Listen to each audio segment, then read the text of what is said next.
Kita menyambung pembahasan dari surat Efesus ya. Kita membaca surat Efesus ini pasal yang pertama mulai dari ayat yang ketiga sampai dengan ayat ke-14 ya. Efesus 1, 3 sampai 14 saya akan bacakan. Terpujilah Allah dan Bapa Tuhan kita Yesus Kristus yang dalam Kristus telah mengaruniakan kepada kita segala berkat rohani di dalam sorga. Sebab di dalam Dia Allah telah memilih kita sebelum dunia dijadikan supaya kita kudus dan tak bercacat di hadapannya. Dalam kasih Ia telah menentukan kita dari semula oleh Yesus Kristus untuk menjadi anak-anaknya sesuai dengan kerelaan kehendak-Nya. Supaya terpujilah kasih karunia-Nya yang mulia yang dikaruniakannya kepada kita di dalam Dia yang dikasihi-Nya. Sebab di dalam Dia dan oleh darah-Nya kita beroleh penebusan, yaitu pengampunan dosa menurut kekayaan kasih karunia-Nya yang dilimpahkannya kepada kita dalam segala hikmat dan pengertian. Sebab Ia telah menyatakan rahasia kehendak-Nya kepada kita sesuai dengan rencana kerelaan-Nya, yaitu rencana kerelaan yang dari semula telah ditetapkannya di dalam Kristus sebagai persiapan kegenapan waktu untuk mempersatukan di dalam Kristus sebagai kepala segala sesuatu, baik yang di sorga maupun yang di bumi. Aku katakan di dalam Kristus, karena di dalam Dialah kami mendapat bagian yang dijanjikan, kami yang dari semula ditentukan untuk menerima bagian itu sesuai dengan maksud Allah, yang di dalam segala sesuatu bekerja menurut keputusan kehendak-Nya, supaya kami yang sebelumnya telah menaruh harapan pada Kristus, boleh menjadi puji-pujian bagi kemuliaan-Nya. Di dalam Dia, kamu juga karena kamu telah mendengar firman kebenaran, yaitu Injil keselamatanmu, di dalam Dia kamu juga ketika kamu percaya dimeteraikan dengan Roh Kudus yang dijanjikannya itu. Dan Roh Kudus itu adalah jaminan bagi kita sampai kita memperoleh seluruhnya, yaitu penebusan yang menjadikan kita milik Allah untuk memuji kemuliaan-Nya. Demikian pembacaan firman Tuhan, mari kita masuk di dalam doa. Tuhan berkati perenungan pada sore hari ini, Engkau yang menolong supaya kami bisa mengerti apa yang menjadi kehendak Tuhan. Romo yang kudus boleh menerjemahkan firman-Mu ini di dalam kebutuhan konteks kehidupan kami masing-masing, dan kami tahu apa yang harus kami lakukan, apa yang berkenan kepada Tuhan.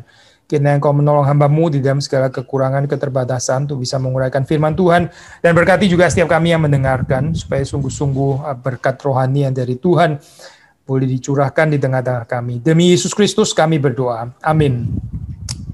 So, kita memberikan judul atau ini ya, pengurus Pak Heru memberikan judul ini, We Are So Blessed. Nah, ini bisa dibandingkan dengan judul kalau sudah baca di ESV misalnya ya, itu memberikan judul ayat 3 sampai 14 ini Spiritual Blessings in Christ ya. Judulnya seperti itu. Kalau di dalam bahasa Indonesia di sini pakai istilah judulnya itu LAI memberikan judul kekayaan orang-orang yang terpilih. Kekayaan orang-orang yang terpilih. Ya kita nggak harus memilih sih di antara kedua judul ini, dua-duanya itu betul, atau even kalau kita memasuki ini apa ini judul kita We Are So Blessed, So Blessed. Mengapa ya? Saudara kalau membaca di dalam bagian ini banyak sekali bicara tentang pilihan ya, tentang predestinasi ya, termasuk salah satu ayat yang sering dikutip oleh teolog-teolog reform untuk bicara tentang predestinasi. Mereka akan mengutip Efesus pasal yang pertama ini. Tapi ini ya, saya kalau di dalam perkembangan ya, kemudian kita melihat lalu kemudian doktrin predestinasi ini ada polemiknya sendiri gitu ya, seperti kayak ada isunya sendiri, lalu mereka yang nggak setuju predestinasi seperti apa gitu. Belum lagi gambaran karikatural tentang predestinasi. Lalu orang reform yang merasa apa ini predestinasi itu adalah jantung hatinya teologi reform gitu misalnya ya. Akhirnya kita bisa nggak mengerti doktrin ini atau pengajaran ini di dalam konteks biblical, di dalam konteks seperti yang dibicarakan misalnya di dalam surat Efesus ini. Nah karena itu saya maksudnya PA ini ya, salah satu kepentingan daripada PA itu termasuk juga supaya kita bisa keluar ya daripada batasan sistematik teologi, historical teologi, bukan untuk menghina cabang-cabang itu, bukan, tapi untuk masuk ke dalam kekayaan Alkitab yang seringkali juga di dalam perdebatan teologi yang terbatas di dalam zaman tertentu itu bisa nggak sepenuhnya di capture gitu, nggak sepenuhnya itu apa ini dibicarakan, karena itu selalu baik ya saudara kalau saudara itu merenungkan doktrin apapun sih sebetulnya. Alkitab itu sebetulnya mengajarkan apa sih tentang doktrin tersebut itu. Jadi kalau sudah membaca di sini ya, ini kalimat ini kan dimulai dengan satu kalimat klasik ya, ini blessed be the God and Father of our Lord Jesus Christ. Ini apa tradisinya ya, sejak di dalam perjanjian lama ya, diberkatilah ya Allah.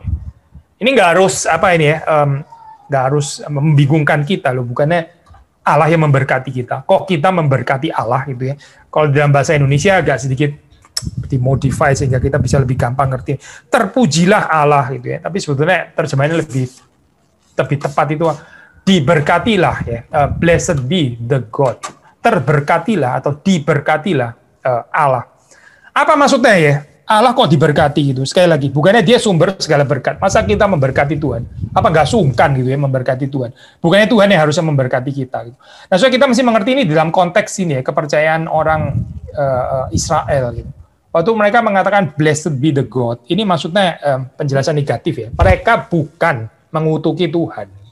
Mereka memberkati Tuhan. Memberkati itu kan lawan katanya mengutuki kan ya. Jadi instead of mengutuki Tuhan, mereka memberkati Tuhan. Ya. Siapa yang memberkati Tuhan? Dia tidak lain tidak bukan pasti adalah orang yang sudah menerima berkat Tuhan. Otherwise dia nggak mungkin bisa memberkati Tuhan. Gitu. Sekali lagi ya, orang yang bisa memberkati Tuhan adalah orang yang terlebih dahulu ya dia diberkati oleh Tuhan. Tapi orang yang di dalam kehidupan ini merasa Tuhan nggak memberkati dia, ya mungkin dia bisa tempted untuk mengutuki Tuhan, gitu ya, untuk apa ini nggak bersyukur kepada Tuhan, ya, dan gagal di dalam memberkati Tuhan. Jadi waktu kita mendengar kalimat ini ya, ini instead of mempertanyakan, loh kok subjeknya kita, atau kok objeknya yang Tuhan yang diberkati, kita yang memberkati, apa nggak kebalik? Instead of pertanyaan itu yang kita lontarkan, seharusnya kita memikirkan bersama dengan Paulus yang menulis ini ya, surat Efesus ini ya.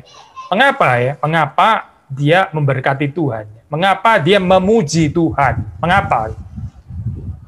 Ternyata jawabannya adalah karena, ya seperti judul kita hari ini, karena dia merasa begitu diberkati.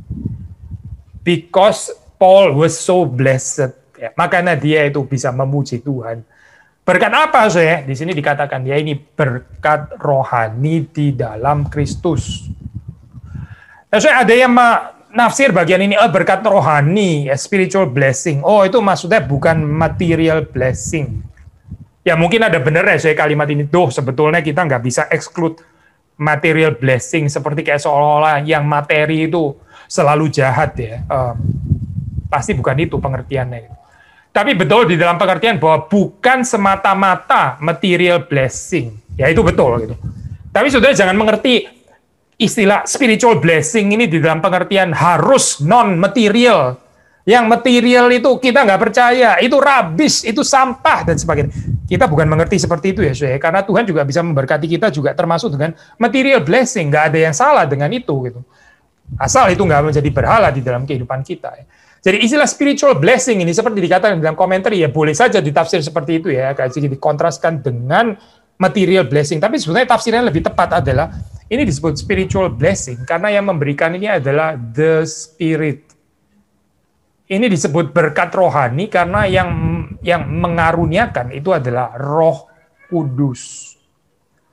Roh Kudus itu membawa kita kepada Kristus ya. Maka di sini saudara melihat spiritual blessing ini in Christ. Saudara, ini surat Efesus ini adalah ini ya, surat yang sangat kental ya, membicarakan tentang kristologi gitu. Ya, memang membicarakan juga tentang eklesiologi, tapi eklesiologinya itu driven by kristologi. Jadi kristologi ini penting sekali kalau di dalam surat Efesus. Demikian waktu kita membicarakan tentang predestinasi, kita mendapat di dalam hal ini ya, predestinasi itu dilakukan oleh Allah, dikerjakan oleh Allah, itu di dalam Kristus. Di dalam Kristus, atau melalui Kristus, terjemahan yang lainnya. Predestinasi itu bukan dilakukan Allah Bapa tanpa Kristus, tapi melalui atau di dalam Kristus. Jadi di sini penekanan Kristus ini penting sekali, seperti saudara membaca nanti di dalam pasal-pasal yang selanjutnya ya, nanti akan dibahas oleh mungkin Pak Heru, Pak Jetro, atau mungkin hamba Tuhan yang lain ya. Saudara akan mendapati bahwa di Efesus ini ada problem eklesiologis, problem apa ini ya, disunity ya. antara Gentiles, kelompok Gentiles dengan orang-orang Yahudi yang sulit menjadi satu. Saudara, waktu kita membaca ini ya, surat-surat Paulus itu selalu ada konteksnya gitu. Digerakkan oleh satu situasi tertentu. Meskipun tentu saja juga pasti digerakkan oleh Roh Kudus juga gitu. Tapi digerakkan oleh Roh Kudus itu nggak pernah tidak address ya, nggak pernah nggak addressing particular problem di dalam jemaat gitu.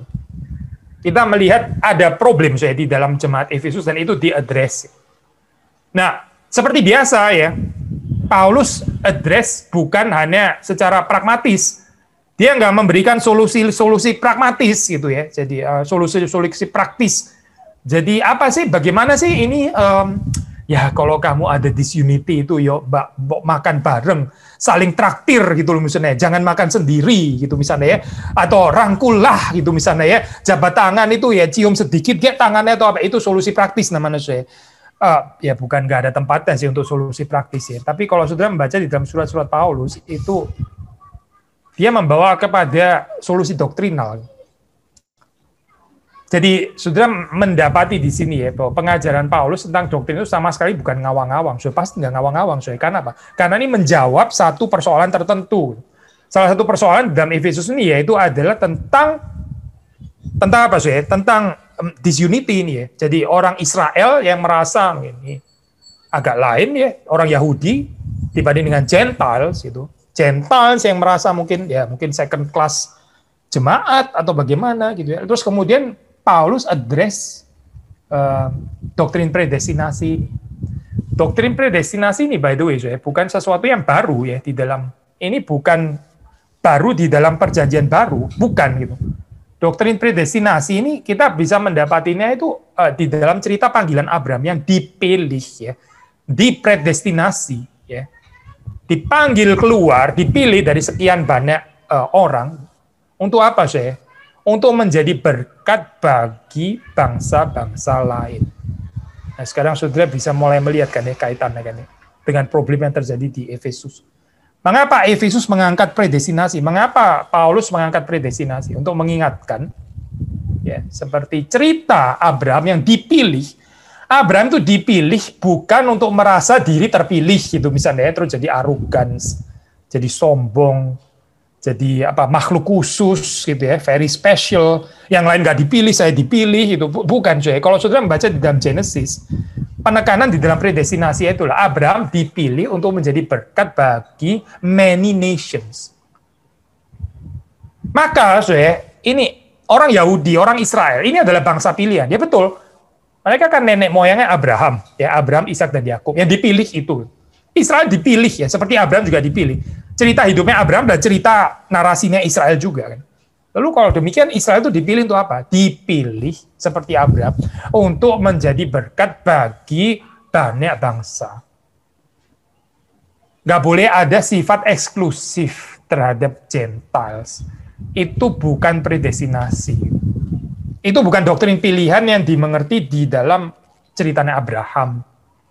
Abraham dipilih bukan untuk eksklusif, bukan. Abraham itu dipilih supaya dia boleh mengalirkan berkat kepada bangsa-bangsa lain. Makanya Paulus di sini bicara tentang predestinasi untuk mengangkat kembali kisah hidup Abraham yang seharusnya juga menjadi kisah hidup jemaat Efesus untuk dihidupi secara sungguh-sungguh gitu. Jadi sudah melihat sekali lagi ya di sini ya, bagaimana Paulus itu mengangkat doktrin ini bukan cuma sekedar untuk perdebatan gitu. Siapa di sini yang nggak bisa terima doktrin predestinasi gitu? Angkat tangan, silakan debat dengan saya gitu ya.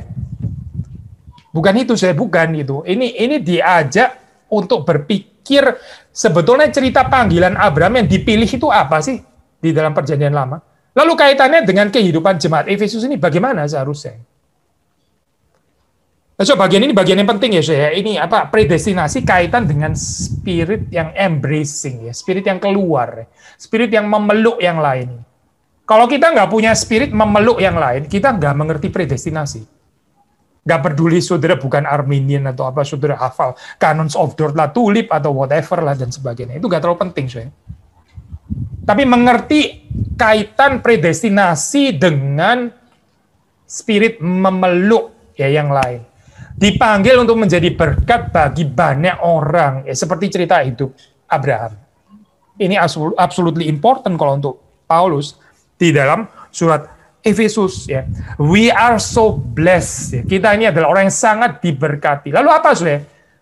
Diberkati supaya kita bisa menjadi berkat untuk yang lain. Bukan we are so blessed terus kemudian narcissistic penghayatan gitu ya. So blessed maksudnya, saya so blessed. Kalau kamu sih tidak, saya yang blessed, bukan kamu gitu. Bukan itu, saya bukan. We are so blessed. Kalau kita so blessed lalu apa? Ya lalu kita menjadi berkat untuk yang lain. Precisely karena kita so blessed. Itu yang Paulus mengajak jemaat Efesus ini berpikir, ya, terutama di dalam hal ini ya, address-nya sebetulnya untuk jemaat yang orang-orang Yahudi. Ya. Apalagi yang sudah kita bisa pelajari di sini ya, kita biasa bicara tentang ini ya, predestinasi, itu melihat faktor ke belakang, bahkan secara historical teologi juga sering perdebatannya ke sana kan ya. Sebetulnya pertimbangannya Allah apa ya waktu memilih kita? Ya, ada yang ajaran yang mengatakan, oh Allah itu memilih kita karena dia sudah tahu, dia ada foreknowledge, dia sudah tahu bahwa kita akan percaya kepada Yesus Kristus, maka Allah memilih kita. Ada loh saya tafsiran seperti ini ya, seperti saudara tahu gitu. Jadi memikirkan dulu itu pertimbangannya Allah apa sih memilih gitu. Tapi kita dalam teologi reform, ya, para teologi reform biasanya menolak logika ini. Itu namanya bukan Allah memilih kita, itu namanya kita yang memilih Allah. Kita yang memilih Allah, maka Allah memilih kita. Gitu. Maka di dalam teologi reform terus kemudian sangat ditekankan itu ya, itu sepertinya dikatakan di dalam surat Efesus itu berdasarkan kerelaan kehendaknya, bukan karena foreknowledge-nya dia tahu kita bakal percaya kepada dia, makanya dia memilih kita, bukan. Saudara familiar kan ya dengan diskusi seperti ini ya. Saya sebetulnya bukan mau menekankan ini, saya bukan itu. Saya cuma pakai ini untuk introduksi saja. Biasanya orang di dalam memikirkan faktor di belakang menyelidiki apa ya kira-kira rahasia Allah gitu ya. Ini kerelaan kehendaknya kah gitu ya, atau karena dia sudah tahu foreknowledge-nya, karena dia sudah melihat dari jauh bahwa kita akan percaya kepada Yesus makanya kita dipilih gitu. Melihatnya faktor ke belakang. Tapi kalau saudara melihat di dalam surat Efesus ini ya, ini kita diajak untuk melihat faktor ke depan. Dipilih bukan karena apa, tapi dipilih untuk apa. Sekali lagi ya, ya. Bukan dipilih karena apa gitu ya. Sekali lagi bukan nggak ada tempatnya sih memikirkan ini ya. Tapi di sini kalau saudara perhatikan ya, ini Paulus ini mengajak kita berpikirnya itu eskatologis ya. Bukan menyelidiki keputusan Allah yang di belakang. Kira-kira apa ya pertimbangannya dia memilih gitu. Paulus mengajak kita untuk melihat itu ke depan. Di dalam ayat yang keempat. Even as he chose us in him before the foundation of the world. Nah itu di belakang kan ya.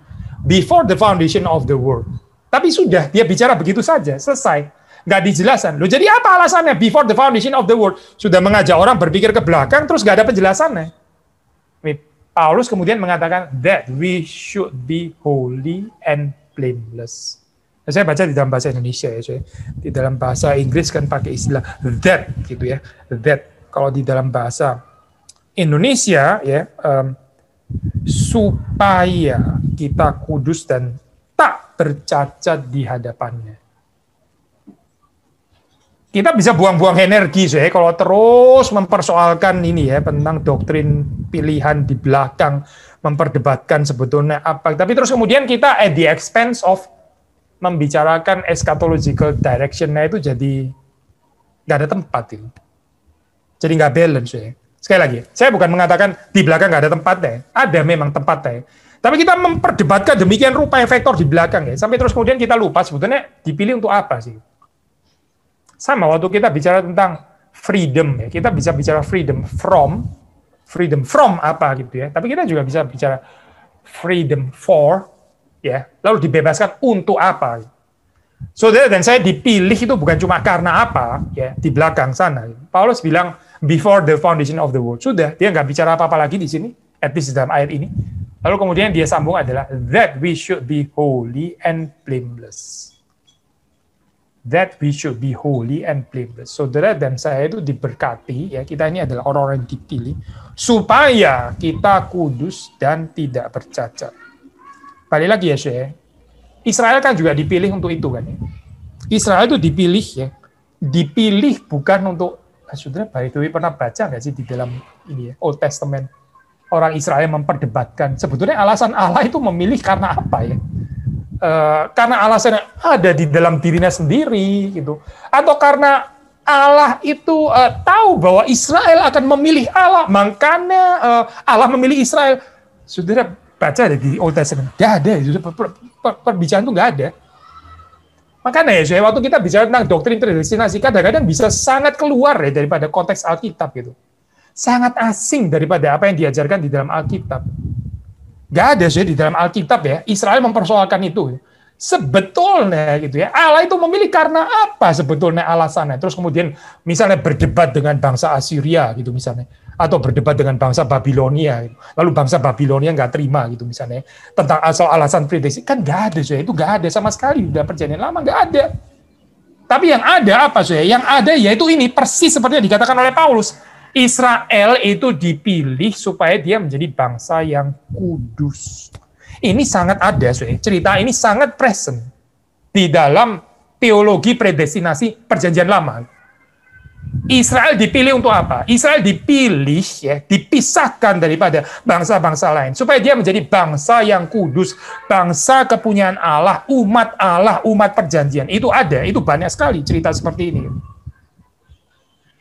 Nah, sekarang kita tanya ya, berapa banyak pembicaraan tentang doktrin predestinasi membicarakan mengaitkannya dengan ini, dengan pembentukan umat yang kudus itu. Kenapa ya nggak bicara ini ya? Kenapa muter di perdebatan Canons of George Tulip, Arminianisme, Pelagianisme, whatever lah ini ya, putar terus di sana ya. Tapi kita seperti kayak ignoring apa yang diajarkan di dalam Alkitab.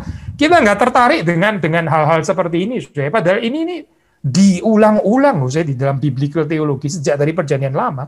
Israel itu dipilih menjadi bangsa yang dikuduskan. Paulus affirm bagian ini ya, affirm, bukan original sih, bukan original pemikiran Paulus, tapi ini apa yang dikatakan di dalam perjanjian lama, that we should be holy and blameless before him. Kalau kita adalah orang-orang yang menghayati dengan benar doktrin pilihan predestinasi, kalau kita ini adalah orang-orang yang tahu ya, realize bahwa kita ini so blessed ya, sangat diberkati ya. Kita tahu gerakannya itu kemana, yaitu that we should be holy and blameless.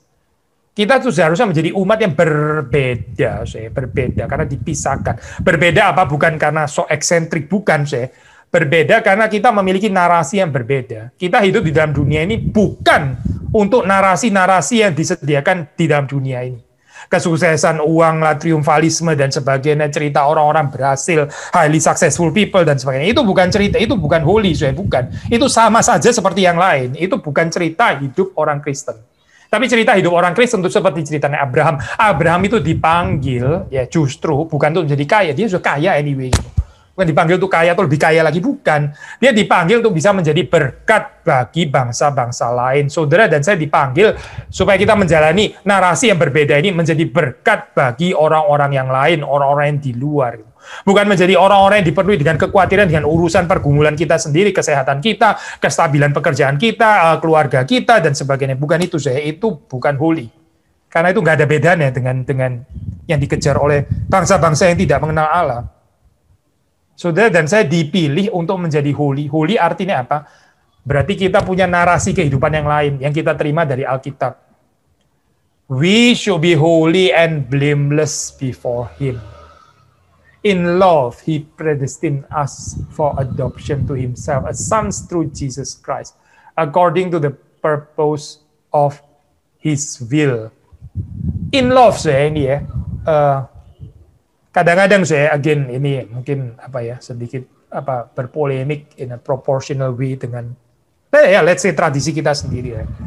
Kadang-kadang pembicaraan predestinasi bisa begitu dingin ditaruh di dalam frame kedaulatan Allah ya, yang nggak ada perspektif kasih sama sekali. Tapi kalau saudara baca di dalam kitab suci ya, di dalam kitab suci ini pembicaraan tentang predestinasi itu nggak bisa dipisahkan dari love. In love di sini dikatakannya, di dalam cinta Allah itu predestinasi kita Ya, di dalam komentari dikatakan ini kalau di dalam bahasa aslinya, ini kalau di bahasa terjemahan kan langsung ada titiknya seperti ini, misalnya bahasa Inggris ya, before him titik lalu kemudian in love gitu kan ya. Tapi sebetulnya ini kalau di dalam bahasa aslinya ini lebih fleksibel ya. Istilah in love ini bisa dikaitkan dengan kalimat sebelumnya, bisa juga dikaitkan dengan kalimat sesudahnya. Ya kalau pilihan daripada ESV di sini dikaitkan dengan kalimat sesudahnya ya, termasuk dalam terjemahan bahasa Indonesia. Dalam kasih ia telah menentukan kita dari semula. Berarti dalam kasih ini dikoneksikan dengan predestinasi gitu kan ya. Ayat yang kelima gitu. Tapi sebetulnya sekali lagi di dalam perspektif bahasa aslinya itu bisa both ya, sebetulnya bisa both. Di dalam kasih, apa yang di dalam kasih? Bisa Tuhan mempredestinasi kita di dalam kasih, bisa.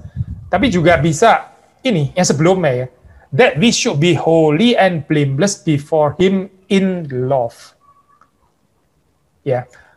Be holy and blameless before God in love. Apa artinya, Syekh? Ini berarti ya kalau saudara mengaitkan dengan ayat ini ya, berarti kekudusan, blameless, ketidakbercacatan itu nggak bisa dipisahkan dari cinta kasih yang dari Tuhan.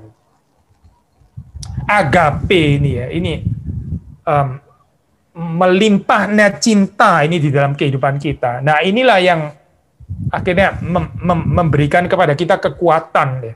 Memberikan kepada kita ini anugerah yang cukup bijaksana yang kita perlu sehingga apa sih? Sehingga kita bisa hidup kudus dan tidak bercacat di hadapan Allah. Saudara-saudara jangan membicarakan kekudusan itu tanpa cinta ya. Itu akan bisa menjadi aneh sekali. Sekali lagi ya saya. Saudara jangan pernah mengejar kekudusan tanpa digerakkan oleh cinta kasih ilahi. Itu bisa menjadi model kekudusan agama yang aneh sekali. Bisa jadi fanatisme, bisa menjadi radikalisme. Radikalisme di dalam pengertian yang negatif ya di sini ya. Holy gitu, holy. Maksudnya apa gitu? Ya nggak kenal toleransi gitu dengan yang lain. Karena kalau menjaga kekudusan, merciless gitu ya, atau bahkan suka menteror malah ya. Karena apa? Karena orang lain nggak holy seperti saya, maka saya mesti teror supaya dia juga menjadi holy seperti saya. Apa sih yang missing di sini, saya? Pembicaraan holiness yang missing seperti itu apa sebetulnya? Ya ini saya bukan in love, gitu. Nggak ada love. Makanya kita penting sekali ya untuk mengaitkan ini gitu. Sekali lagi ya saya, justru ya. Karena kita tahu kita dicintai oleh Allah dan kasih Allah itu begitu menggerakkan kita, maka kita mengejar kekudusan. Mengejar kekudusan karena tahu bahwa kita dicintai oleh Tuhan. Ini pengejaran kekudusan yang beres. Tapi pengejaran kekudusan yang nggak ada cinta itu saya, aduh celaka, saya celaka betul-betul celaka, menghasilkan kelompok self-righteous, judgmental, ya suka menteror orang lain, ya nggak ada toleransi dan sebagainya. Dan semuanya dilakukan atas nama kekudusan, atas nama holiness. Tapi kalau sudah membaca di sini in love, ya sekali lagi bisa dikaitkan juga dengan kalimat sebelumnya. Dan tentu saja juga bisa dikaitkan dengan kalimat berikutnya, saya. Apa? Motivasi ini ya, motivasi Allah memilih itu apa? Cinta, cinta. Nah, ada unfortunate kali ini kalau kita boleh mengangkat memang diskusi debat klasik ini ya, digambarkan bahwa doktrin predestinasi itu dianggap seperti nggak menggambarkan kasih Allah. Saya nggak mengerti ya orang bikin kalimat seperti itu. Dia nggak baca ayat ini atau bagaimana ya? Kalau menurut Paulus di dalam Efesus ini dikatakan Allah itu mempredestinasi in love. Justru karena Allah itu kasih, maka dia memilih. Kalau mau dikatakan di sini ya, love itu adalah motivasinya mengapa Allah memilih. Tapi orang-orang yang menyalahgunakan teologi gitu ya, bikin dengan logika manusia sendiri. Dibilang katanya predestinasi itu Allah nggak mengasihi, Allah pilih kasih lah atau apa dan sebagainya. Saya baca sekali lagi ya, Soe. Ini ayat kan jelas sekali ya sebetulnya. Dalam kasih, ia telah menentukan kita dari semula oleh Yesus Kristus untuk menjadi anak-anaknya. Justru karena Allah mengasihi, maka dia memilih kita Kalau Allah nggak mengasihi, ya sudah nggak usah ada yang dipilih gitu loh. Semuanya binasa saja, memang semua sudah berdosa kan. Semuanya sudah berdosa, ya sudah nggak perlu lagi ada yang dipilih gitu. Semuanya dibiarkan saja. Ini apa di dalam kebinasaan, toh adil juga gitu. Toh itu bukan salahnya Allah, salahnya manusia sendiri kok. Tapi justru karena Allah mencintai, justru karena Allah mengasihi saudara dan saya, Dia itu memilih kita. He predestined us untuk menjadi anak-anaknya. Melalui Yesus Kristus, sekali lagi ya, bukan tanpa Kristus. Dan ini semua adalah according to the purpose of His will. Jadi sudah melihat di dalam bagian ini, kita melihat kaitan antara cinta, kasih gitu ya, dengan pengejaran kekudusan, kaitan cinta atau kasih dengan predestinasi. Mungkin satu lagi yang tadi saya agak kelewatan untuk membahas itu, kalau saudara membaca ya di dalam bagian ini, predestinasi itu yang dipilih ini umat, kita kalau di dalam ini ya pembicaraan teologi sistematik, kita suka membicarakan pemilihan individu ya, individu. Saya dipilih, ya, saudara dipilih, lalu orang itu tidak dipilih, gitu. Masing-masing individu. Tapi kalau saudara membaca di dalam Efesus ya, saudara membaca ini, dipilih itu umat, yang dipilih ini umat. Saudara mungkin, ya, tapi Pak, bukannya tadi Bapak bilang katanya Abraham dipilih, gitu. Ya betul, Abraham dipilih. Tapi Abraham dipilih kan bukan terus kemudian Abraham dipilih, lalu terus kemudian nanti Ishak juga dipilih, lalu Yakub dipilih, gitu. Terus kemudian siapa lagi? Daud dipilih, Yeremia dipilih, kan bukan itu ya, bukan. Abraham dipilih, betul. Abraham itu individu satu, tapi Abraham ini dipilih, terus kemudian dipilih untuk apa? Untuk menjadi satu umat. Sekali lagi ya, yang dipilih Tuhan itu adalah umat, komunitas, gereja. Nah ini kalau saudara membaca di dalam earlier ini ya, Reform Confessions, Catechism, itu menarik doktrin pilihan itu dikaitkan dengan gereja. Sama seperti di dalam Efesus ini, sangat berkaitan dengan gereja. Tapi terus kemudian ada pergeseran ya. Nah ini memang within kita punya tradisi sendiri ya, di dalam Reform Confession belakangan itu seperti terjadi pergeseran penekanan. Sekarang jadi elect individual. Penekanan itu menjadi individu yang dipilih. Ya, tapi itu perkembangan belakangan, Ini sebetulnya pada awalnya itu yang dibicarakan adalah pemilihan gereja, pemilihan umat Allah, pemilihan komunitas. Ya. Seperti saudara baca di sini. Ini kan plural ya. He predestined us, saudara perhatikan ya. Bukan bicara he predestined me atau he predestined you gitu ya. Atau he predestined each of you gitu misalnya. Allah mempredestinkan kamu pribadi lepas pribadi. Enggak bicara pribadi lepas pribadi ini. Ini bicara tentang jemaat. Ini bicara tentang gereja yang dipredestinasi. He predestined us. Ya. Jadi poinnya apa, Ya ini, semuanya itu berkait itu. Kita nggak bisa misalnya ya menghidupi narasi dipanggil untuk hidup kudus itu secara individu. Itu nggak mungkin. Kita mesti menghidupinya itu sebagai gereja, menghidupinya itu sebagai jemaat, menghidupinya itu bersama-sama. Waktu kita menghidupi narasi yang berbeda, itu kita menghidupinya itu secara komunitas. Ini adalah komunitas dengan narasi yang berbeda. Bukan, hey, si Anu itu ya, si Anu, si X itu ya, orangnya lain daripada yang lain. Bukan. Itu bukan yang dimaksud Efesus. Yang dimaksud Efesus itu adalah kita bersama-sama menjalani kisah hidup yang berbeda. Dipanggil untuk menjadi kudus dan blameless itu sebagai jemaat. Ya, maka saudara melihat di sini kan Paulus address-nya juga mengadres jemaat Efesus secara keseluruhan. Memang ya, saudara, di dalam surat-suratnya biasa di dalam bagian akhir Paulus bisa memberikan salam yang sangat personal. Sebut namanya siapa, ya bisa saja seperti itu ya. Tapi saudara perhatikan di dalam main korpus daripada suratnya, itu yang diadres itu bukan individual, tapi jemaat gitu. Yang diadres itu adalah keseluruhan jemaat. Sama seperti waktu saudara membaca di sini, ini yang diadres juga adalah jemaat. Maka saudara melihat ya di sini bagaimana Paulus mengangkat ini, menjawab ini ya. Dia sabar sekali ya saya menulis ini, nggak langsung terus kemudian addressing persoalannya. Dia ada waktu untuk itu. Ya, at least di dalam surat Efesus ya. Dia membangunnya itu sangat rapi ya kalau sudah itu mulai dengan doktrin predestinasi, mau mengingatkan yaitu cerita kisah hidup Abraham dan sebagainya. Israel itu dipanggil untuk apa? Itu be holy and blameless. Bahwa yang dipanggil terus kemudian itu adalah ini ya, komunitas umat, dan bahwa panggilan atau pilihan itu nggak bisa dipisahkan daripada kasih, daripada cinta ilahi. Nah ini semua sudah dibangun terlebih dahulu sebelum nanti di bagian tengah Paulus baru address persoalan yang ada di dalam gereja atau jemaat Efesus. Ada beberapa hal lagi yang kita bisa ini ya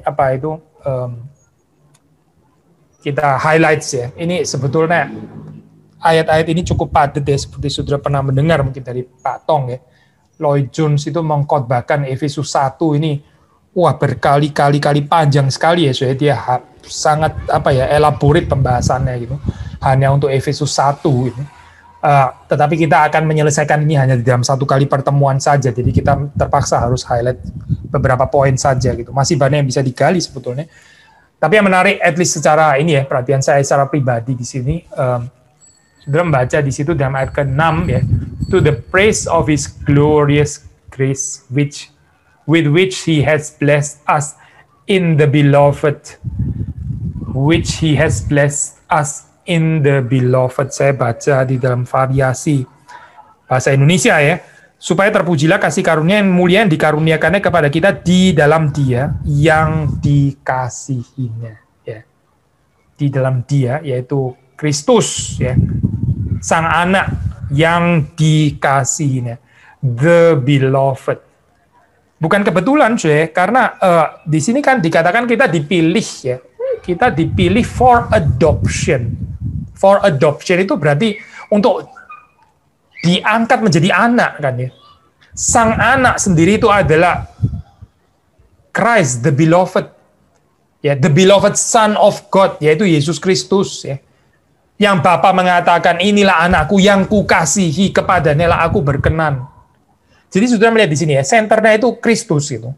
Pilihan itu dilakukan di dalam Kristus, melalui Kristus ya, dan Kristuslah yang dikasihi oleh Bapa itu.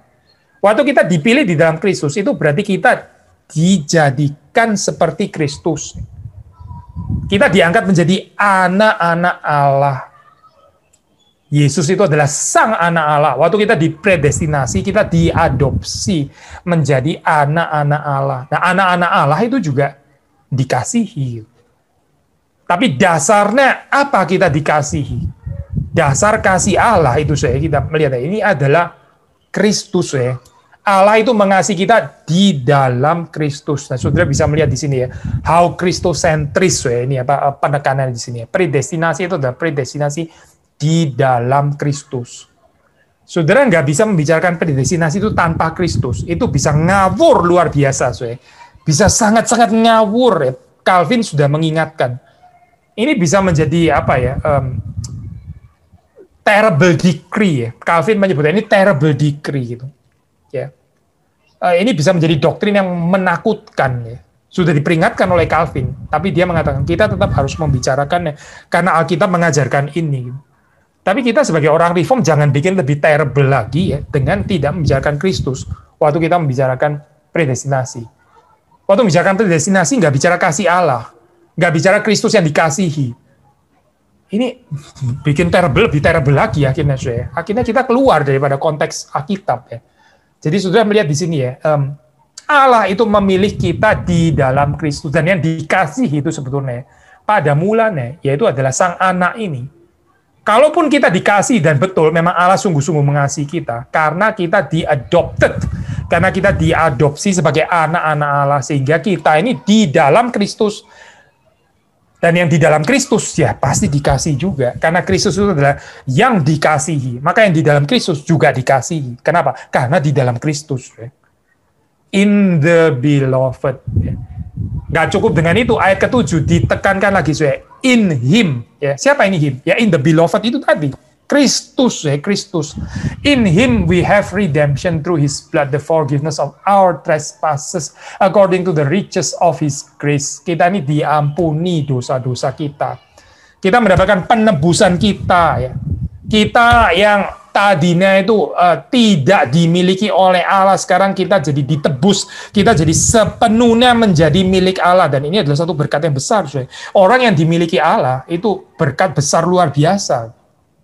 Celaka kehidupan kita kalau kita memiliki kehidupan kita sendiri, kalau kita dimiliki oleh uang, kalau kita dimiliki oleh bahkan orang yang kita kasih, yang secara obsesif mau memiliki kita. Celaka kehidupan kita. Kita dimiliki oleh Tuhan. Orang yang dimiliki oleh Tuhan itu menikmati kebebasan yang paling sempurna. Karena Allah itu bukan tiran. Bahkan orang yang dekat dengan kita, ya, kadang-kadang mereka mau memiliki kita. Memiliki itu bisa nggak sadar mungkin. Mungkin unintentional. Mungkin bukan gitu sebetulnya motivasi. Tapi nggak sadar. Akhirnya cenderung mencekik. Cenderung obsesif ya terhadap kehidupan kita. Ini orang-orang yang dekat dengan kita, yang mengasihi kita. Seperti kayak nggak mau melepaskan kita. Allah itu bukan Allah yang seperti itu, bukan. Waktu Allah memiliki kita, ya, kita ini paling bebas sebetulnya. Ini good news ya di dalam kehidupan kita. Kalau kita memberi diri kita sepenuhnya dimiliki oleh Allah, ya saudara dan saya. Nah, kita kembali kepada ini. Di dalam Kristus, ya, di dalam Kristus kita memperoleh penebusan ini. Penebusan ini supaya kita boleh menjadi milik Allah. Israel. Tadinya dimiliki oleh Firaun. Dimiliki oleh Mesir. Dengan Firaunnya. Lalu kemudian Allah membebaskan mereka. Ada penebusan di sini. Allah membebaskan mereka. Sekarang siapa yang memiliki Israel? Allah. Yahweh yang memiliki Israel. Yahweh yang maha baik itulah yang memiliki Israel. Dan ini good news untuk Israel. Yang tadinya dimiliki oleh Firaun. Dimiliki oleh dunia ini. Seperti kehidupan saudara dan saya. Juga tadinya dimiliki oleh yang bukan Allah. Sekarang kita ditebus, dimiliki oleh Allah. Ini adalah berkat yang besar di dalam kehidupan kita. Dan ini semua terjadi di dalam Kristus. Ayat yang ke-10, ya. Nah, ini baru terus kemudian di dalam bagian ini, ya, Paulus sedikit mengantisipasi, ya. Mengantisipasi dengan satu gambaran yang kosmik, ya. Dia tahu problemnya problem lokal. Problem apa, ya? Problem jemaat Efesus, ya. Tapi yang di-address di sini, ya, dia memberitakan di sini, ini doktrinnya adalah doktrin yang universal. Paulus mengatakan, ayat ke-10, ya, as a plan for the fullness of time to unite all things in Him. To unite all things in Him. Bukan cuma urusan-urusan sepele, remeh-temeh jemaat lokal Efesus, ya. Ini all things, ya, yang di-unite. Apa di sini? Things in heaven and things on earth. Visinya itu visi besar, ya, visi kosmik, ya, visi kerajaan Allah. Yang dipersatukan, ya. In Christ itu apa, saya? All things in heaven and things on earth. Ya, apalagi urusan kecil seperti jemaat di Efesus, ya. Sudah pasti juga akan di-unite. Paulus visinya itu visi yang besar, ya. Bukan, sekali lagi ya, terdikte oleh persoalan kecil-kecil, urusan pergesekan antara ini dan itu, terus selesaiin satu-satu. Paulus mengajak jemaat itu untuk melihat ini loh, visi kerajaan Allah itu seperti ini. Di dalam Kristus, ya, dipersatukan itu semua hal, all things, baik yang di sorga maupun yang di dunia. Ya termasuk kamu, ya, Gentiles dan Jews, termasuk. Jangankan Gentiles and Jews di Efesus, lebih daripada itu. All things in heaven and things on earth dipersatukan di dalam Kristus.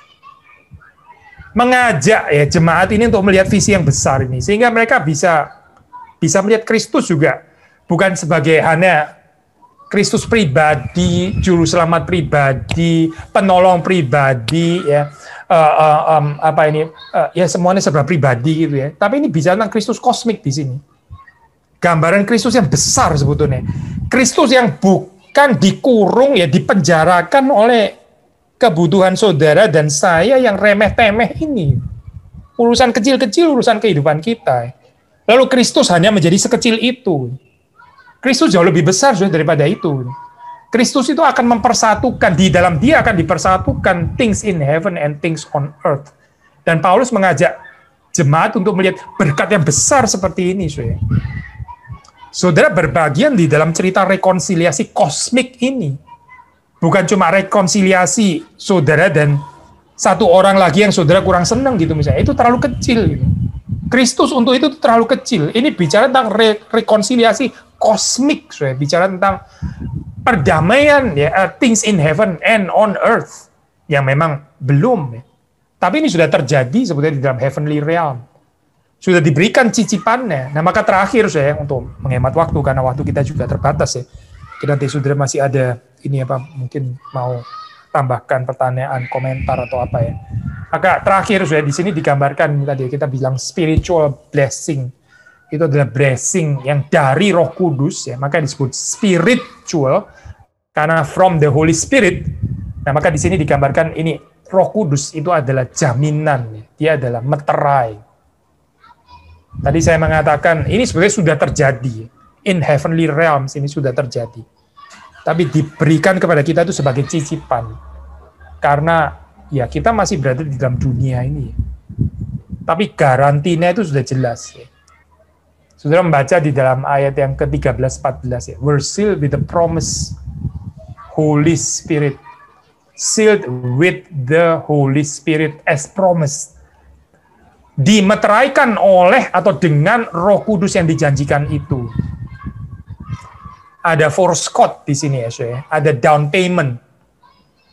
Dan ini memastikan bahwa kita akan memiliki semuanya. Ini adalah the guarantee of our inheritance. Ini adalah jaminan bahwa kita akan mendapatkan semuanya. Di dalam dunia ini, kita mendapatkan masih sebagian. Tapi suatu saat kita akan mendapatkan semuanya, saudara, sepenuh-penuhnya. Dan jaminannya itu adalah Roh Kudus itu sendiri. Until we acquire possession of it, sampai kita memiliki semuanya secara penuh, ya. Dan itu semua terakhir to the praise of His glory, supaya semua kemuliaan itu kembali kepada Tuhan. Nah, saudara melihat di sini ya, orang yang sadar, tahu, sungguh-sungguh mengetahui bahwa dia itu sangat diberkati, ya. Itu nggak mungkin penghayatannya terus kepada narsisisme, egoisme, selfishness dan sebagainya. Nggak mungkin, saudara. Karena orang yang tahu bahwa dia itu so blessed, ya, dia tadi ya kita sudah mengatakan, dia akan menjadi saluran berkat. Dia akan menjadi berkat untuk bangsa-bangsa lain, ya, seperti Abraham. Dan dia akan mengembalikan semua pujian itu kepada Allah. Nah, sekarang jelas ya, saudara. Ini kan ayat 3 dan ayat 14 ini kan sebetulnya pembukaan dan penutupan ini sangat dekat ya. Kenapa Paulus bilang, diberkatilah Allah, blessed be the God and Father of our Lord Jesus Christ. Mengapa, saudara? Setelah dia jelaskan, ternyata ayat ke-14 dikatakan, to the praise of His glory. To the praise of His glory. Nah, inilah, saudara, alasannya.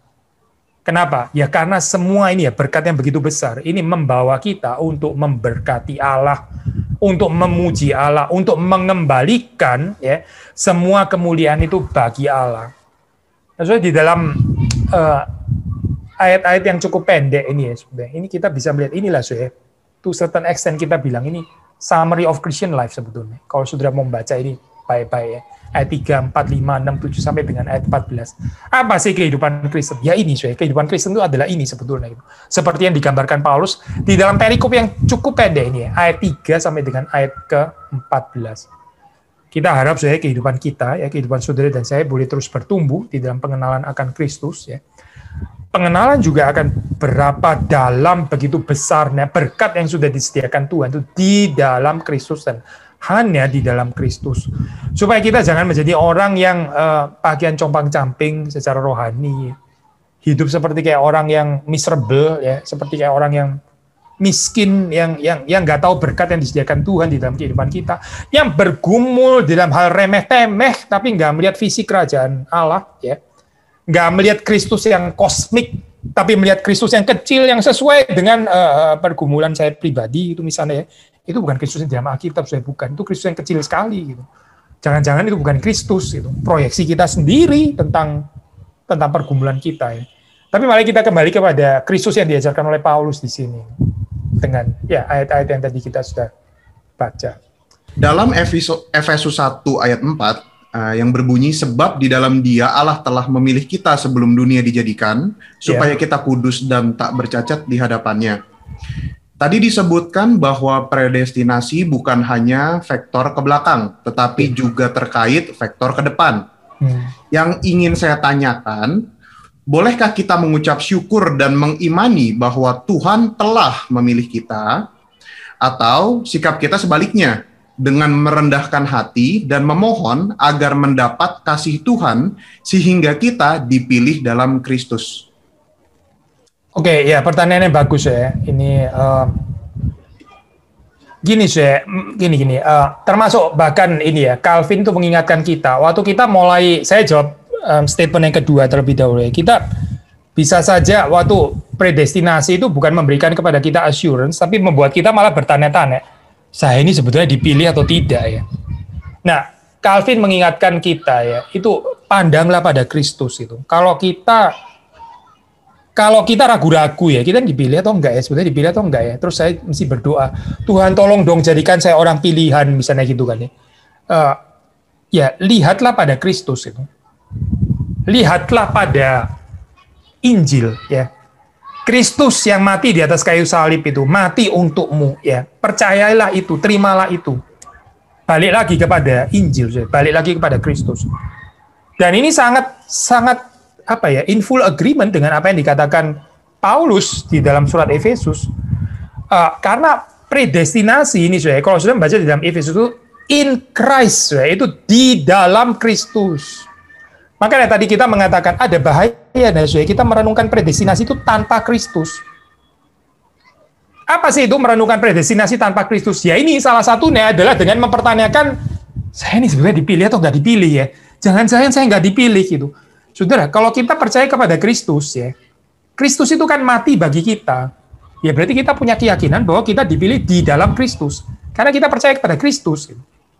The fact bahwa kita bisa percaya kepada Kristus itu menyatakan bahwa kita adalah orang yang dipilih oleh Tuhan. Karena dipilih di dalam Kristus. Makanya fokusnya itu Kristus ya. Jangan menggantikan fokus Kristus ini digantikan dengan kedaulatan Allah yang kita nggak bisa tembus di sana ya. Nah, kedaulatan Allah gitu. Kalau saudara melihatnya bukan kepada Kristus, saudara melihatnya kepada kedaulatan Allah, saudara bisa bertanya-tanya, kedaulatan Allah kan berdaulat kan ya. Berdaulat apa? Berdaulat untuk memilih dan tidak memilih gitu misalnya. Berdaulat untuk memilih dan melewati. Lihat saya tahu dari mana saya dipilih atau dilewati gitu. Kalau saudara visinya melihat kepada kedaulatan Allah yang misteri itu ya, God sovereign will yang tersembunyi itu, saudara bisa kacau gitu. Makanya ini menurut saya ada gerakan yang keliru ya di dalam teologi reform. Membawa perenungan predestinasi bukan kepada Kristus, tapi kepada yang lain, tanpa Kristus. Ini Christless contemplation of predestination. Gak pernah ada itu, diajarkan seperti itu. Tidak di dalam pikiran Calvin dan sudah pasti lebih lagi gak mungkin diajarkan oleh Efesus. Gitu. Tapi ada orang yang suka merenungkan ya, dibawanya kepada kehendak kedaulatan Allah yang tersembunyi itu, ya saya kan nggak bisa tahu, saudara tahu dari mana? Misalnya besok ya, saudara akan kemana, pergi kemana, 20 tahun lagi akan terjadi apa? Apakah saudara masih hidup atau tidak? Kita tahu dari mana sih hal-hal seperti itu? Itu kan hal yang tersembunyi ya sebetulnya. Makanya ya orang kalau bukan melihat Kristus akhirnya melihat kepada kedaulatan Allah, jadi bisa gemeter. Itu yang Calvin sudah mengingatkan, terrible decree gitu. Lalu bagaimana? Lihatlah pada Kristus. Di dalam Kristuslah saudara mendapatkan keterpilihan saudara. Di dalam Kristus, ya, lihatlah Kristus. Kristus dan Kristus dan Kristus. Kalau saudara melihat Kristus, saudara nggak akan ragu-ragu. Karena apa? Karena Kristus sungguh-sungguh mencintai kita. Karena Kristus mati di atas kayu salib dan dia bangkit untuk kita. Dia mencintai kita. Di dalam Kristus kita itu menjadi the beloved seperti Kristus. Allah itu begitu mengasihi anaknya sendiri. Lalu kita yang di dalam Kristus ya akan dikasihi juga karena Allah mengasihi Kristus dan semua yang ada di dalamnya. Sederhana kan ya? Tapi kalau sudah merenungkan predestinasi di luar Kristus, ya sudahlah saudara, ini akan terjadi pertanyaan-pertanyaan yang menggoncangkan iman seperti ini ya, saya dipilih nggak dipilih, terus nanti kalau ini ada yang lebih kacau lagi, malah mempertanyakan orang lain, dia dipilih nggak dipilih gitu misalnya. Instead of memberitakan Kristus pada orang lain ya, membawa orang supaya mereka juga bisa di dalam Kristus, akhirnya kita malah spekulasi dia sebenarnya dipilih atau nggak dipilih, jangan-jangan ini lalang, dipilih nggak dipilih gitu ya, saya yang dipilih, dia nggak dipilih, atau saya sendiri juga nggak dipilih, akhirnya masuk kepada pertanyaan-pertanyaan yang menggoncangkan sendiri gitu. Maka bagaimana saya? Sekali lagi ya, lihatlah pada Kristus. Saudara boleh punya keyakinan bahwa kita dipilih, sebetulnya doktrin pilihan itu justru untuk meyakinkan kita, karena apa saudara? Karena ini before the foundation of the world. Sebelum dunia diciptakan kita itu sudah dipilih, saudara. Jadi ini mau menyatakan apa sih? Ini bukan bergantung kepada saudara dan saya, bukan. Ini bergantung kepada keputusan Tuhan yang sudah dilakukan before the foundation of the world. Lalu saudara tanya lagi, ya tapi saya tahu dari mana kalau before the foundation of the world itu saya dipilih atau tidak dipilih? Balik lagi saya, saudara mengetahuinya itu di dalam Kristus, di dalam Kristus. Lihatlah keterpilihan saudara itu di dalam Kristus, ya. Bukan tanpa Kristus. Nah, saudara semakin mengerti cinta kasih Kristus, semakin saudara mencintai Kristus, semakin saudara tahu bahwa saudara itu adalah orang yang sungguh-sungguh dipilih di dalam Kristus. Mana mungkin saudara orang yang dikasih Kristus ternyata tidak dipilih, kan nggak mungkin kan? Orang yang mencintai Kristus, tapi ternyata dia tidak dipilih. Lah dia dapat kekuatan dari mana saya bisa mencintai Kristus gitu? Logikanya dari mana coba? Nggak bisa dijelaskan kan? Orang bisa ada ketertarikan kepada Kristus, dia bisa mencintai Kristus, dia bisa mempermuliakan Kristus, tapi masih mempertanyakan saya sebenarnya dipilih atau tidak. Lah sebetulnya pertanyaannya adalah, kok bisa mencintai Kristus seperti itu datang dari mana? Kekuatannya dari mana? Kalau bukan dari keterpilihan yang dilakukan Allah di dalam Kristus itu. Jadi, saudara kan memberikan dua opsi tadi ya. Ini pertanyaan statement pertama dan kedua.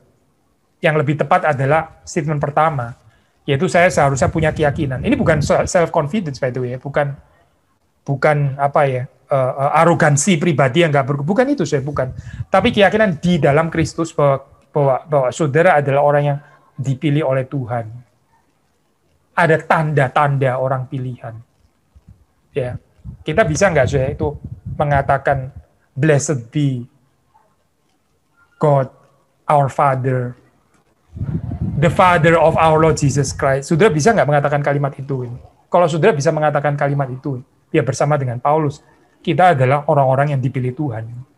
Pendeta Billy tadi sudah terus dibahas, predestinasi harus selalu dikaitkan dengan Kristus. Bagaimana pandangan bahwa yang dipilih oleh Allah adalah Kristus? Jadi kita kalau di dalam Kristus kita dipilih. Ya ini mungkin kalau di dalam teologi yang sangat menekankan ini seperti saudara tahu itu Karl Barth ya. Tapi sebetulnya di dalam Alkitab sendiri sudah regardless Barth ngomong nggak ngomong ya, kita kesampingkan saja Karl Barth. Di dalam Alkitab sebenarnya ada statement mengatakan bahwa Kristus itu dipilih ya. Bahwa Mesias itu dipilih ya, itu ada statement seperti itu ada di dalam Alkitab. Jadi ini nggak perlu dituduh sebagai satu statement Barthian atau apa gitu. Cuma begini, Karl Barth itu kan menghindari pembicaraan pemilihan individu ya. Sebetulnya kalau saudara mau melihat secara positif itu dia mau mengembalikan kepada ini loh waktu merenungkan doktrin pilihan, yaitu kita melihat kepada Kristus. Hal mana sudah ditekankan oleh Calvin juga sebenarnya, dan ditekankan oleh Paulus di dalam Efesus gitu ya. Mengembalikan kepada perenungan Injil sebetulnya, daripada kita berspekulasi tadi ya, seperti pertanyaan tadi. Sebetulnya saya dipilih atau nggak dipilih gitu ya. Lihatlah Kristus yang dipilih. Kristus yang dipilih. Kalau kita percaya kepada Kristus, ya berarti kita di dalam Kristus kita juga dipilih. Sebetulnya berteologi seperti ini nggak sepenuhnya salah ya. Cuma yang kita mungkin kurang sependapat itu begini, saya. Barth seperti ini ya, saya menghindari pembicaraan pemilihan individu. Nah, tadi kita sudah mengatakan ya, memang di dalam Alkitab itu penekanan itu pemilihan umat, pemilihan gereja, jemaat, ya bangsa gitu. Tapi ini of course tentu saja juga nggak bisa dipungkiri, pasti ada aspek pemilihan individu juga termasuk di dalamnya. Bukan penekanannya. Gitu. Tapi kalau memang kita jadi overemphasize katakan ya, pemilihan individu, pemilihanku ya, pemilihanmu, pemilihannya gitu misalnya ya. Nah, ini bisa keluar dari proporsi, even nggak usah bicara kabar ya. Alkitab sepertinya penekanannya bukan di sana gitu. Israel itu adalah Israel yang dipilih sebagai umat gitu. Ini adalah bangsa pilihan Allah. Saudara jarang ya mendapatkan di dalam Old Testament Daud itu pilihan, terus kemudian Yeremia dipilih secara pribadi, Yesaya dipilih pribadi, Hosea dipilih pribadi, Elia dipilih pribadi, Elisha itu orang pilihan yang dipilih pribadi gitu. Saudara jarang mendapatkan penekanan seperti ini gitu. Yang saudara sering mendapatkan adalah Israel itu bangsa pilihan, yang dipilih itu bangsa. Even Abraham itu individu, Abraham dipilih untuk menjadi bangsa. Ya, sehingga keturunan Abraham itu adalah bangsa pilihan. Nah, ini jadi gini poinnya, nggak salah saudara bicara tentang pilihan individu ya, tapi jangan di overemphasize sih. Yang Alkitab lebih tertarik itu membicarakan tentang pilihan komunitas, ya, pilihan jemaat. Jadi dalam hal ini, ya mari kita mengoreksi doktrin predestinasi yang ditekankan secara keliru ya, sehingga ya itulah nggak membawa kita kepada Kristus gitu ya. Akhirnya lebih membawa kepada diri kita sendiri. Betul kan saya? Kalau kita bertanya-tanya, saya dipilih atau nggak dipilih, ini kan bukan tentang Kristus. Ini about you and me berarti gitu. Pada doktrin pilihan itu untuk membawa kita melihat ya, Tuhan melakukannya itu di dalam Kristus. Yang saudara harus lihat itu adalah Kristus yang di dalamnya ya engkau dan saya dipilih. Siapa yang seharusnya dilihat? Kristus yang di dalamnya engkau dan saya dipilih. Tapi kalau kita mulai melihat diri kita, melihat orang lain, dia dipilih nggak dipilih ya? Dipilih nggak dipilih? Atau saya sendiri dipilih nggak dipilih? Kita kan jadi nggak melihat Kristus ya seperti ini. So, hopefully bagian ini bisa lebih jelas itu. Ya kita nggak harus mengikuti sepenuhnya itu teologinya Calvert. Maksudnya kita juga bisa ada disagreement ya. Tapi kita bisa melihat ada certain keindahannya di dalamnya. At least ya gerakan yang mau membawa kepada Kristosentrisme itu satu gerakan yang biblikal menurut saya bagian ini ya. Karena kita harusnya sekali lagi ya melihat Kristus bukan melihat saudara dan saya gitu. Yohanes Pembaptis kan gitu. Lihatlah anak domba Allah yang menghapus dosa dunia, itu jarinya menunjuk kepada Kristus. Yohanes Pembaptis kan, lihatlah jariku yang menunjuk. Enggak, dia nggak menunjuk jarinya sendiri, ngapain lagi? Lihatlah aku yang menunjuk. Loh, ini bukan bicara tentang dia yang sedang menunjuk. Dia menunjuk kepada Kristus itu. Dia menunjuk kepada Kristus. Lihatlah anak domba Allah yang menghapus dosa dunia. Ya, rhetoric of indication. Harap predestinasi kita juga menjadi rhetoric of indication yang menunjuk kepada Kristus, bukan menunjuk kepada kita. Jadi Pak Billy, ya, kalau kita mau berdialog sedikit tentang pandangan tadi, sebenarnya yang menjadi keliru itu adalah kalau Barth itu terlalu overemphasize ya, atau mendinai sama sekali pemilihan secara individu. Betul, seperti kayak nggak ada tempat untuk pemilihan manusia gitu loh. Padahal ya, ini kan waktu Efesus bilang he predestined us, ya. Itu jelas kan yang dipredestin siapa? Us itu kan manusia berarti. Meskipun bukan individu tapi plural ya di situ ya. But still manusia gitu. Tapi Barth kayaknya mengarahkannya yang dipilih, bukan cuma yang dipilih, Barth itu bilang yang dipilih dan ditolak itu adalah Kristus. Dialektis banget ya, tipikal gitu kan ya. Jadi seperti hampir nggak ada tempat untuk manusia ya, untuk kita ya. Iya, menurut saya itu nggak perlu sampai kayak gitu ya, karena Alkitab sendiri membicarakan tentang pemilihan manusia kok sebetulnya gitu. Yet di dalam Kristus gitu. Ya, itu bagian yang kita susah agree ya. Kalau di-exclude pemilihan manusia, kalau di-exclude itu ya nggak sesuai dengan Alkitab lah ya, karena Alkitab mengatakannya pemilihan manusia juga. Gitu. Berarti kalau dia sampai overemphasize kristologi pun juga bisa bablas ya di dalam hal tersebut gitu maksudnya. Iya, ada banyak orang kritik lah dengan bukan kristosentris lagi ya, mungkin kristomonis gitu ya. Iya. Ya itu gimana ya? Saya ngelihatnya ini reaksi pendulum lah ya di dalam teologi liberalisme yang rather Christless itu boleh dibilang gitu, atau mereduksi Kristus hanya sebagai ya gitulah gambaran teologi liberal ya. Jadi dia seperti kayak mau mengangkat Kristus setinggi-tingginya, tapi akhirnya ya nggak membawa kepada pemahaman yang proporsional seperti yang dibicarakan Alkitab gitu, tapi melampaui even kayaknya gitu. Bukan Christ centered tapi Christ monism. Iya, Christ monism, ketunggalan, seperti kayak nggak ada. Iya, yang lain seperti kayak apa ya, realita yang nggak benar-benar real atau gimana sih, nggak ngerti. Saya belum baca seluruh Church Dogmatics tentu saja gitu ya, cuma ya banyak orang bilang ini, atau bagian-bagian tertentu memang memberikan impresi kayak gitu. Ya, tapi bisa maklumi lah itu apa ini ya, apa reaksi pendulum di dalam apa zaman yang kayaknya nggak tertarik bicara Kristus gitu kan.